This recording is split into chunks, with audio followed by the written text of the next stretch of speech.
RAB নিয়মিত মাদকের বিরুদ্ধে অভিযান পরিচালনা করে থাকে এবং আপনারা জানেন যে র্যাব মাদকের বিরুদ্ধে জিরো টলারেন্স নীতি গ্রহণ করে।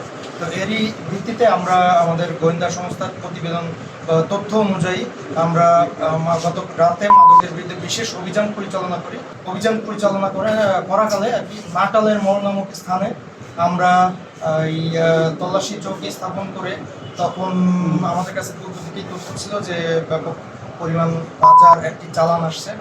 তো আমরা আমাদের চিহ্নিত গাড়িটিকে যখন আমরা সিগন্যাল দিই থামানোর জন্য, গাড়ির ড্রাইভার তারা পালিয়ে যাওয়ার জন্য গাড়িটি হঠাৎ করে বামের একটি লেনে ঢুকিয়ে দিয়ে দ্রুত পালিয়ে যাওয়ার চেষ্টা করে। পলায়নকালে গাড়িটি যেহেতু তারা তাড়াহুড়ো করে পালিয়ে যাওয়ার চেষ্টা করছিল, ওই সময় পাশে একটি স্টিলের পিলারে গাড়িটি আঘাত লাগে এবং গাড়িটি তখনই থেমে যায়, তারা আর গাড়িটা মুভ করতে পারেনি। ঠিক ওই মুহূর্তে তারা সুকৌশলে এই গাড়ির দরজা দ্রুত খুলে এক প্রকার বলা যায় যে ভাঙার চেষ্টা করে দ্রুত তারা পালিয়ে যায়। আমরা গাড়িটিকে তৎক্ষণাৎ আটক করতে পারি, কিন্তু মাদক ব্যবসায়ীরা তারা পালিয়ে যায় পাশ থেকে। আমরা তারপরেই আশেপাশের যে এলাকা আছে সেখানে একেবারে সাঁড়াশি অভিযান পরিচালনা করি, কিন্তু এই মাদক ব্যবসায়ীকে আর পাওয়া যায়নি। তো মাদক ব্যবসায়ীকে আমরা চিহ্নিত করতে পেরেছি, তার নাম পরশ। তো আমরা একেবারেই তার বিরুদ্ধে অভিযান অব্যাহত রেখেছি। যে কোনো সময় ইনশাল্লাহ আমরা তাকে অ্যারেস্ট করতে পারবো।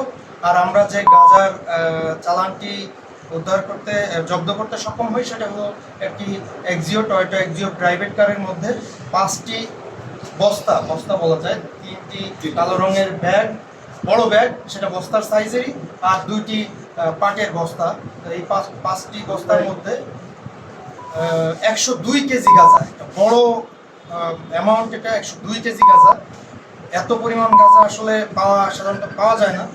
102 কেজি গাঁজা প্রায় আপনার 51টি প্যাকেটে, প্রত্যেকটি 2 কেজি করে প্যাকেট, 51টি প্যাকেটে রক্ষিত ছিল। আমরা সেটা উদ্ধার করতে সক্ষম হয়েছি।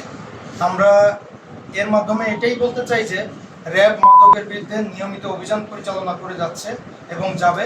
মাদক ব্যবসায়ীদের জন্য আমরা এই মেসেজই দিতে চাই যে তারা এই ব্যবসা পরিচালনা করে শান্তিতে ব্যবসা পরিচালনা করে সমাজের যে ক্ষতি করবে সেটা করতে পারবে না ইনশাল্লাহ।